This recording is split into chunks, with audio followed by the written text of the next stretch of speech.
Hey guys, what's happening? How to convert crypto or cash in Krak easily. If you want to convert crypto to cash, what you're gonna do, just hit plus button at the bottom middle, press convert.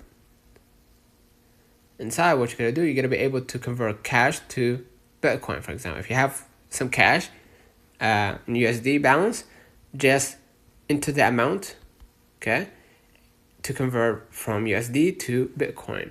But if you want to convert crypto to cash, what you're gonna do, just hit the arrow thing right here to replace USD below, right, and put the crypto above. Okay, if you want to change crypto or the USD balance, maybe you want to use Australian dollar or Canadian dollar, whatever, just hit the USD and select your currency.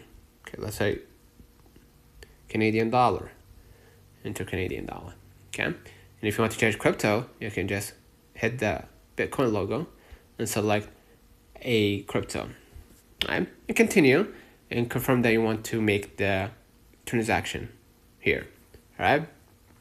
So yeah, and if you want to basically withdraw, you can withdraw using a bank account, right? If you're using cash, right, or if you're withdrawing cash, that's easy. You can just convert crypto as we did now. Convert crypto to your local currency, and from there, just go back, press the plus button, and hit withdraw, right? And you're gonna just hit withdraw cash. Okay, so basically that's it. Let me know in the comments if this video helped you. Don't forget to like and subscribe. See you in the next one.